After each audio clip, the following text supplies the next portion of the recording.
এই তো দেখ এই বললি কথাটা আমার জিনিসে একটা ভালো হ্যাঁ এখনো ঝগড়া চলবে যাদের মধ্যে যত বেশি যাওয়ার। কি করছো তুমি এখানে?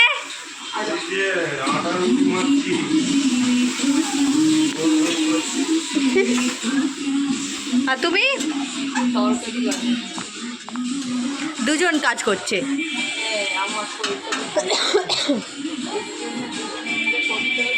তাহলে কাজটা তাড়াতাড়ি হয়ে যায়। ওই টিভিটা চালিয়ে। হেই হোয়াটসঅ্যাপ গাইস, কেমন আছো তোমরা সবাই? আশা করি সবাই ভালো আছে, আমিও খুব ভালো আছি। আর এখানে এই ম্যাও এনে খা, ওকে খাওয়াচ্ছি তখন থেকে ও খাচ্ছে না। ও আবার মাছ ভাত ছাড়া কিছু খায় না। ওকে খাওয়ানোর চেষ্টা করছি রুটি। সকালে ওকে মাছ দিতে হবে। হ্যাঁ আমরা নিরামিষ খাই, আর রোজ তো মাছ আসে না। তো হচ্ছে আজকে তোমাদের দিদিভাই বেরোবে, ঘুরতে যাবে। তার জন্য তোমার দিদিভাইয়ের জন্য কিছু বানাতে হবে। তার জন্য আমি তাড়াতাড়ি রান্নাবাড়ি বসিয়ে দিলাম। বেশ ভালো, বেশ বেলা হয়েছে, সবে মাত্র খেতে বসেছে তোমাদের দিদিভাই। এখন বাজে কটা জানো? 11:30। তাই তো ওকেও খাওয়াচ্ছে। রুটি খাচ্ছে কিন্তু মানে ওকে হাতে ধরে খাওয়ালে তবেই খাবে। খাইয়ে দে একটু রুটি ওকে। দুপুরবেলা রুটি কে খায়? দিদিভাই খাবে। তাই দুপুরবেলা ও রুটি খাবে? মানে কোনো জ্ঞান নেই ওর? জ্ঞান নেই এসব বলিস না, ও নিয়ে যাবে রুটি। কোথায় নিয়ে যাবে? রুটি আর এই যে এদিকে আলু ভাজা হয়ে রয়েছে দেখ। কোথায় নিয়ে যাবে ও রুটি? ও হচ্ছে এতে যাবে, কিতে? দার্জিলিং। দার্জিলিং? দার্জিলিংয়ে কি রুটি পাওয়া যায় না? তার রাস্তায় খাবে, পাগলের মতন কথা। ও এই ব্যাপার, সেটা বললেই হয়। তো জাস্ট রান্না শেষ করলাম, মেয়ের আলু ভাজা রুটি সব হয়ে গেছে, আমাদের দুপুরে রান্নাও হয়ে গেছে। তো রান্নাগুলো তোমাদের সঙ্গে আর শেয়ার করতে পারিনি। আমার অবস্থা দেখো, ঝোড়ো কাক হয়ে গেছে। ভাজা ধনে জিরে সব দিয়ে করে দিলাম, ওইটা ভীষণ ভালোবাসে। এখানে রুটি হয়েছে, দিয়ে দেব। আর এই যে আমি এক গাদা করি, এই যে এতটা আলু ভাজা বেঁচেছে। সব কমপ্লিট করলাম, মেয়ের খাবার বানালাম, ও নিয়ে বেরোবে। আর মেঘটা দেখো খালি তোমরা, কালো হয়ে এসছে। তাই আমি ছাদে এসছি, এখন জামা কাপড় তুলবো, কারণ নাহলে সব বৃষ্টিতে ভিজে যাবে। ফ্রেশ হয়ে নিয়েছি, এবার খালি জামা কাপড় তুলে নিয়ে গিয়ে খাবো আর মেয়ে বেরোবে, এরকম একটা ব্যাপার। তোমরা সবাই জানো তোমাদের দিদিভাই হচ্ছে দার্জিলিং যাচ্ছে এই বর্ষার সময়। দার্জিলিং আবার ওখান থেকে যাবে গ্যাংটক। চলো, ট্রেনের আওয়াজ আসছে খুব। চলো জামা কাপড় তুলে নিয়ে বাড়ি যাই। প্রচণ্ড মেঘ করেছে, মেঘটা দেখেছো? বৃষ্টিটা আসবে সেই লেভেলের, কালো হয়ে গেছে একদম। তাই আমি জামা কাপড় তুলতে চলে এসেছি। এইদিকে আবার একটুখানি আছে, আবার এই দিকটা দেখো খুব মেঘ হয়েছে,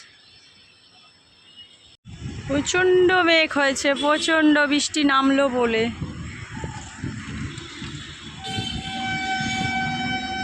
কিন্তু এখন বৃষ্টি, মনটা খারাপ হয়ে গেছে। মন আমার খারাপ, বৃষ্টিতে ভিজতে ভিজতে যাবে। বৃষ্টির সময় গিয়ে কী ঘুরবি? আমার বৃষ্টি খুব ভালো। সো গাইস, এখন 3:30 বাজে, তখন যাবো আমরা, বেরোবো একটু পরেই। আমি তার জন্য খাইয়ে দিচ্ছে, যেটা আমার খুব লেট হয়ে গেছে। আমি গোছাচ্ছি, সারাদিন গোছাচ্ছে, ঘুম থেকে উঠতেও দেরি করেছে, এমনিতে দেরি করে একটু উঠি। তারপরে উঠে আজকে ব্যাগ গোছানো, নিজের একটু যত্ন নেওয়া, তারপরে আমি এই টিফিন বানাচ্ছি, ওর কোনো কিছুই করতে পারিনি ওদের। তার জন্য বাবুর খাওয়ার পর্যন্ত টাইম হয়, বেরিয়ে পড়েছে। তো আমি বললাম আয়, আমি ভাত মেখে খাইয়ে দিই, কারণ বাড়ির খাওয়ারের মতন কি আর আছে বলো? এই যে মানে খেয়ে যাচ্ছে, আবার এসে সেই খাবে বাড়িতে। আর ভাত খাবো কালকে সেই দুপুরবেলা মনে হয়। এখন আর ভাত খাবে কিনা, এখনই বলছিল ভাত খাবে না। আমি না বাড়ি রান্না হয়ে রয়েছে, কেন খাবে, খেয়ে বেরোবি মা। চলো দেখতে থাকো কে আসছে তোমাদের দিদিভাইকে নিতে। বুঝতেই পেরে গেছো? হ্যাঁ,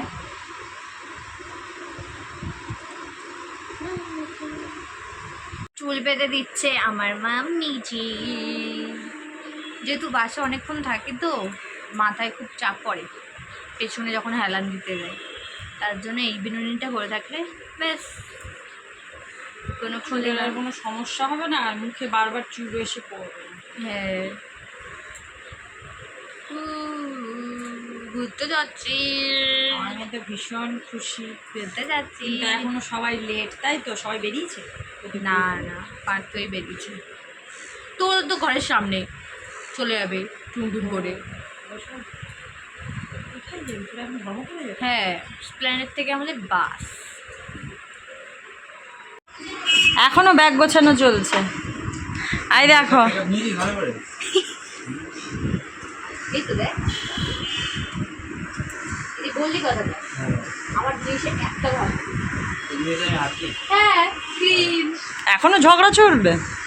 সবসময় নয়। যাদের মধ্যে যত বেশি ঝগড়া তাদের মধ্যে তত বেশি মেয়ে। আটকাচ্ছে না।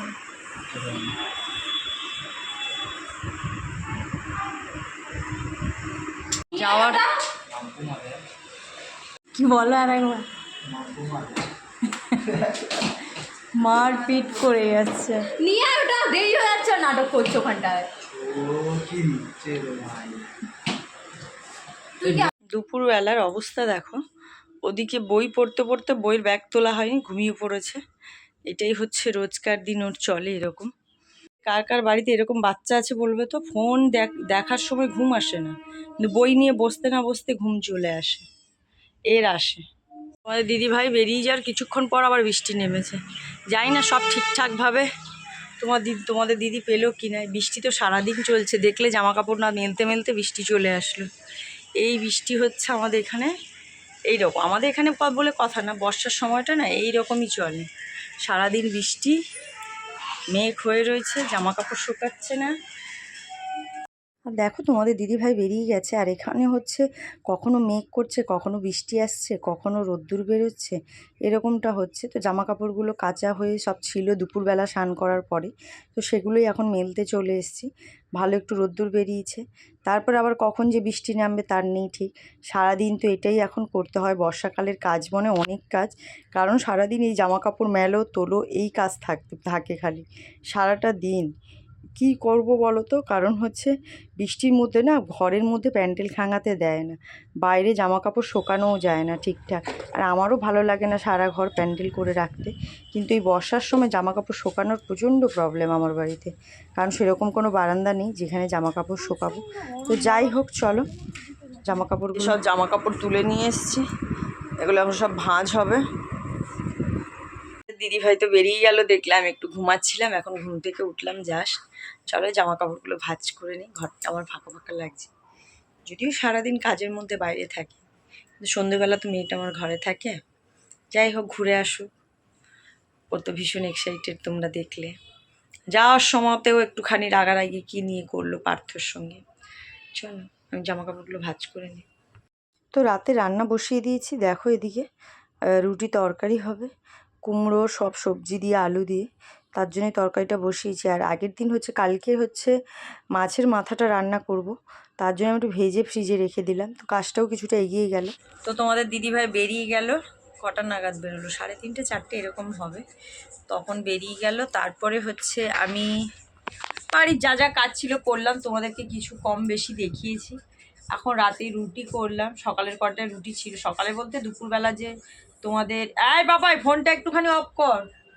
তো দিদিভাইয়ের জন্যে যে রুটি বানিয়েছিলাম ওখান থেকে কটা বেঁচেছিল, তারপরে আবার কটা রুটি করলাম। তো সবাই খাওয়া দাওয়া করলাম, সন্ধেবেলা যা যা কাজ ছিল সবই করলাম, আর সারাদিন তোমাদের সঙ্গে শেয়ার করলাম। আর হচ্ছে কম বেশি তোমাদের দিদির যাওয়ার ভিডিও, সেটাও কম বেশি আমি শেয়ার করছি।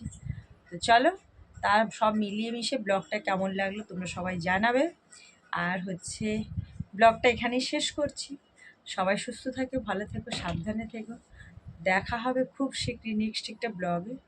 ততক্ষণ সবাইকে গুড নাইট। আর আমার চ্যানেলটাকে বেশি করে করে সবাই সাবস্ক্রাইব করো। তো চলো, like comment share, tata, good night সবাইকে।